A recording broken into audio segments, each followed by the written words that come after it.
Film की शुरुआत में हमें अंटार्कटिका का बर्फीला इलाका दिखाया जाता है। नासा के 3 साइंटिस्ट, जिनमें जैक और उसके 2 दोस्त शामिल हैं, यहाँ बर्फ के सैंपल इकट्ठा करने आए हैं। जैसे ही ड्रिल नीचे जाती है, उनके कैंप के नीचे बर्फ फटने लगती है और जल्द ही ड्रिल मशीन धंसना शुरू हो जाती है।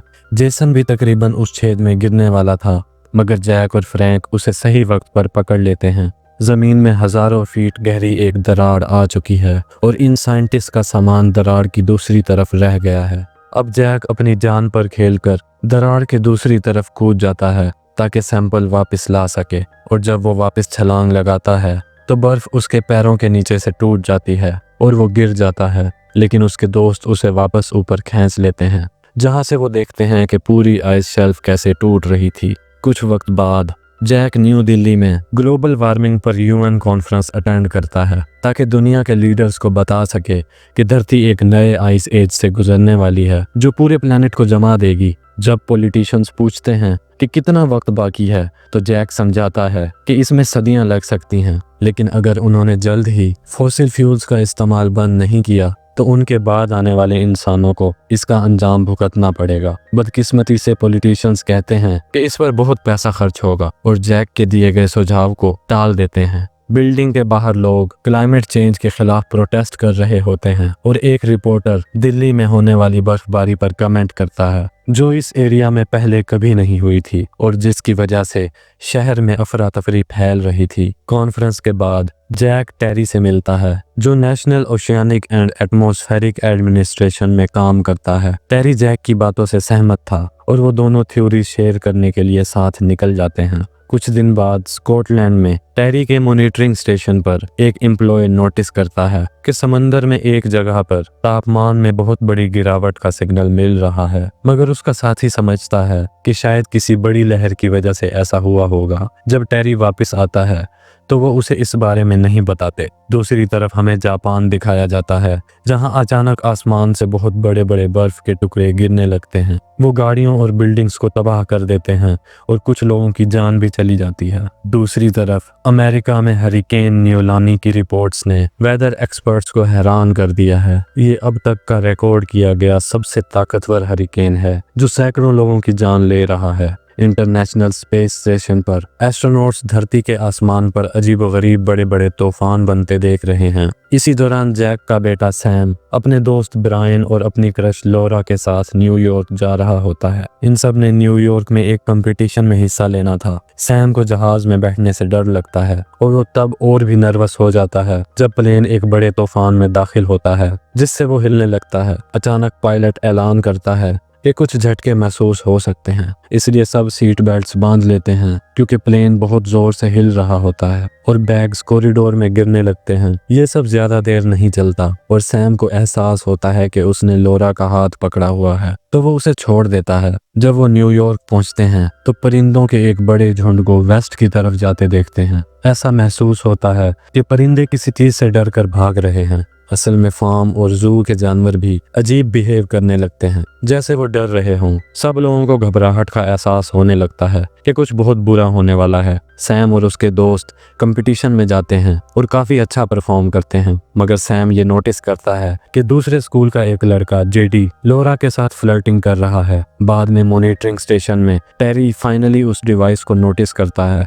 जो समंदर के तापमान में गिरावट दिखा रहा था। एम्प्लॉय उसे बताता है कि उसने उस दिन क्या देखा था, मगर जल्द ही उन्हें पता चलता है कि बहुत से डिवाइसेस एक जैसी रिपोर्ट भेज रहे हैं, जिसका साफ मतलब है कि ये कोई खराबी नहीं है। टेरी जैक को कॉल करके बताने का फैसला करता है कि उसकी थ्योरी बहुत तेजी से सच हो रही है, जो 10,000 साल पहले पिछले आइस एज के बाद से कभी नहीं हुआ। न्यूज में बताया जाता है कि हरिकेन न्यूलानी मजीद खराब हो रहा है और कोस्ट गार्ड ने बीचेस बंद कर दी हैं। जैक और उसके साथी वो न्यूज रिपोर्ट्स देखते हैं जिनमें दिखाया जा रहा था कि लॉस एंजल्स के आसपास बहुत से टोर्नेडोज बहुत तेजी से बन रहे हैं और रास्ते में आने वाली हर चीज तबाह कर रहे हैं। लोग पैनिक करते हैं और भागने की कोशिश करते हैं और जल्द ही बिल्डिंग्स गिरने लगती हैं। वेदर मॉनिटरिंग सेंटर भी इस टोर्नेडो से हिट हो जाता है और काफी नुकसान होता है। जल्द ही प्रेसिडेंट तमाम एयर ट्रैफिक रोकने का हुक्म देता है, मगर 2 प्लेन्स वक्त पर वापस नहीं आ पाते और रास्ते में क्रैश हो जाते हैं। वाशिंगटन डीसी में एक इमरजेंसी मीटिंग होती है है जहां पूरी दुनिया से अजीबोगरीब तूफानों की रिपोर्ट्स शेयर की जाती हैं।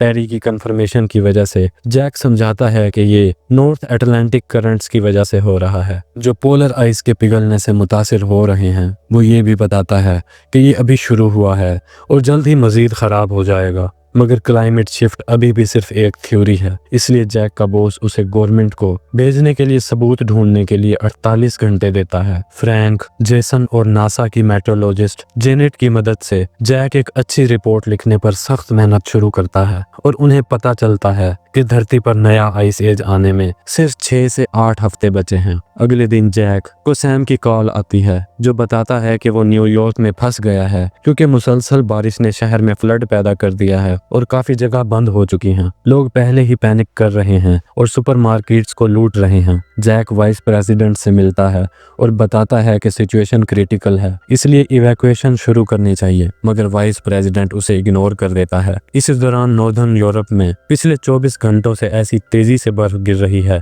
जो रुकने का नाम नहीं ले रही। रॉयल फैमिली को लाने के लिए एक रेस्क्यू टीम भेजी जाती है, मगर हेलीकॉप्टर्स की विजिबिलिटी 0 होती है और वो तूफान के बीच फंस जाते हैं। जल्द ही हेलीकॉप्टर्स के पंखे भी जमने लगते हैं जिससे वो क्रैश हो जाते हैं। सिर्फ एक पायलट जिंदा बचता है, मगर जैसे ही वो बाहर झांकता है वो जमकर मर जाता है। टेरी इस वाकया के बारे में सुनता है और जैक को कॉन्फिडेंशियल डाटा भेजता है क्योंकि उसके पास एनालिसिस के लिए ज्यादा पावरफुल कंप्यूटर है। इसी तरह उन्हें पता चलता है कि जमीन के ऊपर एक हरिकेन बन रहा है जो कि नहीं होना चाहिए था। न्यूयॉर्क में 3 दिन से बारिश हो रही है, तमाम ड्रेन्स बंद हैं और पानी अब सड़कों के मेन होल्स से बाहर निकल रहा है। कनाडा में समंदर का लेवल कुछ सेकंड्स में 25 फीट बढ़ गया है और वहां भी खतरनाक तूफान आए हैं। सैम और उसके दोस्त टीवी पर ये रिपोर्ट्स देखते हैं। जेडी कहता है कि वो अपने भाई को लेने जाना चाहता है। जब वो बिल्डिंग से बाहर निकलते हैं तो देखते हैं कि शहर में पूरी तरह तबाही मची हुई है। हालात तब मजीद खराब होते हैं जब जू के एम्प्लॉयज को पता चलता है कि जू से जंगली भेड़िए भाग गए हैं। बहुत से लोग नेशनल लाइब्रेरी में छुपने के लिए भागते हैं, मगर एक होमलेस आदमी को उसके कुत्ते की वजह से अंदर नहीं आने दिया जाता। पानी की वजह से गाड़ियां अब नहीं चल सकती और बहुत से लोग अपनी कार्स के अंदर फंस जाते हैं।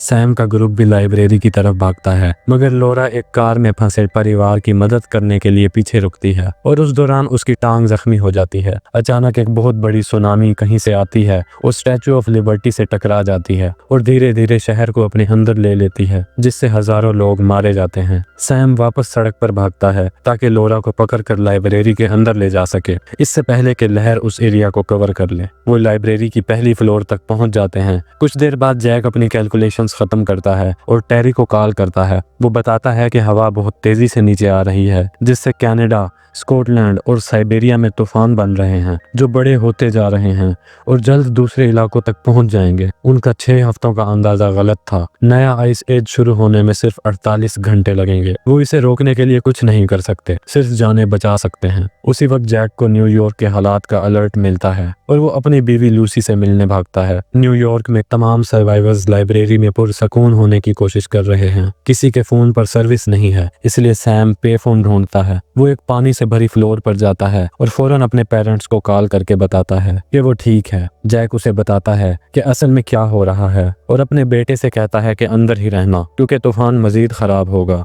और बाहर हर कोई जमकर मर जाएगा। इस फ्लोर पर पानी हर सेकंड बढ़ रहा है और फ्लड सीलिंग तक पहुंच जाता है, जिससे कॉल कट जाती है। थोड़ी देर बाद हर कोई एक अजीब शोर सुनता है और जब वो बाहर देखते हैं तो दंग रह जाते हैं कि एक कार्गो शिप फ्लड वाली सड़कों से गुजर रहा है और रास्ते में आने वाली गाड़ियों को कुचल रहा है। इधर जैक फैसला करता है कि वो खतरे की परवाह किए बगैर अपने बेटे को बचाने न्यूयॉर्क जाएगा। उसका बॉस जानता है कि वो उसे नहीं रोक सकता, मगर पहले वो उसे दोबारा गवर्नमेंट से बात करने को कहता है क्योंकि इस बार उनकी मीटिंग खुद प्रेसिडेंट के साथ है। मीटिंग के दौरान जैक एक पुरअसर प्रेजेंटेशन देता है और सजेस्ट करता है कि नॉर्थ के लोगों को जितना हो सके साउथ जाना चाहिए, शायद मैक्सिको तक। वाइस प्रेसिडेंट फिर से जैक की हर बात को रद्द कर देता है, मगर इस इस बार प्रेसिडेंट की टीम उसे फौरन झिड़क देती है कि उसने वक्त पर इस पर तवज्जो क्यों नहीं दी। प्लान को आसान बनाने के लिए जैक यूएसए के मैप पर एक लाइन लगाता है उन लोगों के लिए जिन्हें अभी भी इवैक्यूएट किया जा सकता है और समझाता है कि अफसोस के साथ जो लोग इस लाइन से दूर हैं उनके लिए बहुत देर हो चुकी है। जैक के जाने के बाद वाइस प्रेसिडेंट दोबारा इवैक्यूएशन के खिलाफ बोलता है, मगर प्रेसिडेंट उसे इग्नोर करके जैक का प्लान अप्रूव कर देता है। न्यूयॉर्क में लाइब्रेरी की पावर भी चली जाती है। होमलेस आदमी नोटिस करता है कि फ्लड जम चुका है और लोग बर्फ पर चलकर साउथ की तरफ जा रहे हैं, तो लाइब्रेरी के सर्वाइवर्स भी वैसा ही करने की तैयारी करते हैं। सैम उन्हें जैक की बात बताकर रोकने की कोशिश करता है, मगर ज्यादातर लोग उसे इग्नोर करते हैं और निकल जाते हैं। सिर्फ एक छोटा ग्रुप पीछे रुकता है और क्योंकि टेम्परेचर बहुत तेजी से गिर रहा है उनके पास किताबें जलाने के अलावा कोई चारा नहीं होता ताकि जगह गर्म कर सकें। वो वेंडिंग मशीन्स भी तोड़ते हैं ताकि खाना मिल सके और कारपेट्स को कंबल के तौर पर यूज करते हैं। शहर के बाहर लोग ठंड से तड़प रहे हैं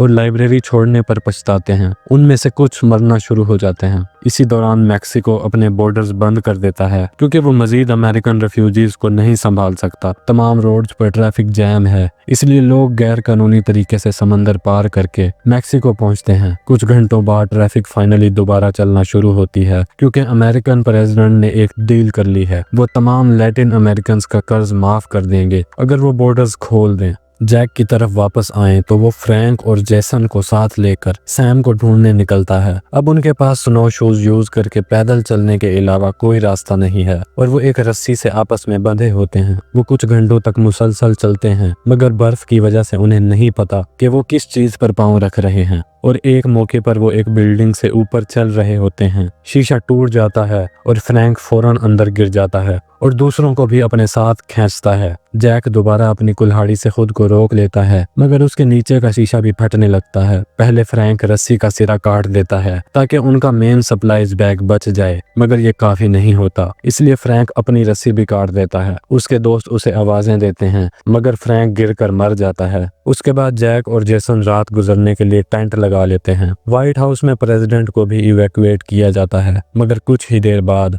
वाइस प्रेसिडेंट को खबर मिलती है कि प्रेसिडेंट तूफान में फंस गए हैं और बच नहीं सके। स्पेस स्टेशन में एस्ट्रोनॉट्स देखते हैं कि कैसे एक बहुत बड़ा बादल प्लेनेट को कवर कर रहा है और वो जेनेट को भेजने के लिए कुछ इमेजेस लेते हैं। जैसे ही वो उन्हें देखती है, वो प्रिडिक्ट करती है कि कैनेडियन स्टॉर्म 1 घंटे में न्यूयॉर्क से टकरा जाएगा। लाइब्रेरी में लोरा को नींद नहीं आ रही होती तो सैम उससे बातें करने लगता है और आखिरकार अपने फीलिंग्स का इजहार कर देता है। सुबह ग्रुप को पता चलता है कि लोरा बुखार की वजह से बेहोश हो गई है। वो मेडिसिन बुक में सिम्टम्स देखते हैं और उसकी टांग चेक करते हैं तो एहसास होता है कि उस दिन के जख्म से उसे ब्लड पॉइजनिंग हो गई थी। बुक में लिखा था कि उसे फौरन पेनिसिलिन की जरूरत है वरना वो अपनी टांग खो देगी। इसलिए सैम फैसला करता है कि वो कार्गो शिप में जाकर दवाई ढूंढेगा और ब्रायन और जेडी मदद के लिए साथ जाते हैं। ये तीनों जल्द ही शिप तक पहुंच जाते हैं, मगर वो इस बात से बेखबर थे कि जू से भागे हुए भेड़िए उनकी खुशबू पकड़ चुके हैं। दरवाजा लॉक है, इसलिए सैम कॉरिडोर की खिड़की से बाहर निकलता है। वो खिड़की तोड़ता है और अंदर आ जाता है, जहाँ से वो अपने दोस्तों के लिए दरवाजा खोलता है और ब्रायन को पेनिसिलिन मिल जाती है। सैम फौरन वापस जाना चाहता है, मगर ब्रायन और जेडी कहते हैं कि उन्हें खाना भी ले लेना चाहिए। जब वो किचन में होते हैं तो अचानक भेड़िए उन्हें ढूंढ लेते हैं और शिप में उनका पीछा करने लगते हैं। एक भेड़िया जेसन की टांग पर काट लेता है तो सैम उसके सर पर मारता है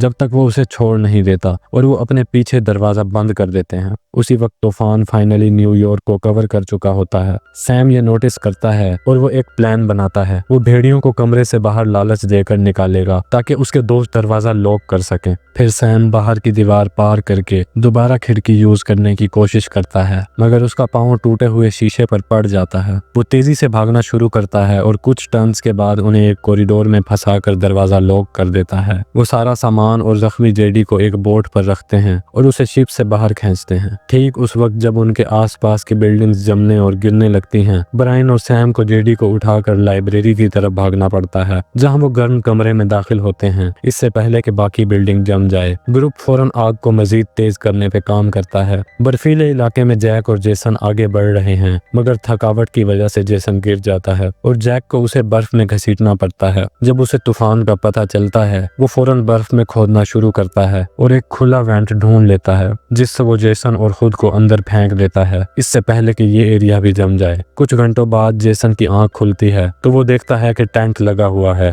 और आग जल रही है। जैसे ही जैक उसे देखता है वो आगे बढ़ना चाहता है। जेसन की इंतजार करने की बात नहीं सुनता क्योंकि जैक को लगता है कि सैम ज्यादा देर बच नहीं पाएगा। जैसे ही जैक और जेसन तूफान में चलते हैं, उन्हें हर तरफ जमी हुई लाशें मिलती हैं। कुछ देर बाद इंटरनेशनल स्पेस स्टेशन नोटिस करता है कि यूरोप में तूफान खत्म हो रहा है। उसी वक्त जैक टेंट से बाहर निकलता है और देखता है कि आसमान साफ हो गया है। अब उसके और जेसन के लिए चलना आसान है और वो जल्द ही न्यूयॉर्क पहुंच जाते हैं, जहां स्टैचू ऑफ लिबर्टी पूरी तरह जमी हुई मिलती है और बहुत से जहाज बर्फ में फंसे होते हैं। जब जीपीएस इशारा करता है कि वो लाइब्रेरी के ऊपर खड़े हैं, जैक ये सोचकर टूट जाता है कि शायद उसका बेटा बच नहीं पाया। हार मानने से इनकार करते हुए वो दोनों बर्फ में एक रास्ता ढूंढ लेते हैं और एक खिड़की के जरिए बिल्डिंग में दाखिल होते हैं। जब वो आसपास देखते हैं, उनकी उम्मीद खत्म होने लगती है, मगर आखिरकार उन्हें एक दरवाजे के नीचे रोशनी दिखती है और वो उसे खोलते हैं तो ग्रुप को जिंदा और सही सलामत पाते हैं। यहाँ तक कि लोरा भी बेहतर महसूस कर रही थी। सैम और जैक फौरन गले मिलते हैं। कुछ वक्त बाद मैक्सिको में वाइस प्रेसिडेंट ने नए प्रेसिडेंट के तौर पर ओहदा संभाल लिया है और लाइब्रेरी के सर्वाइवर्स के बारे में सुनने के बाद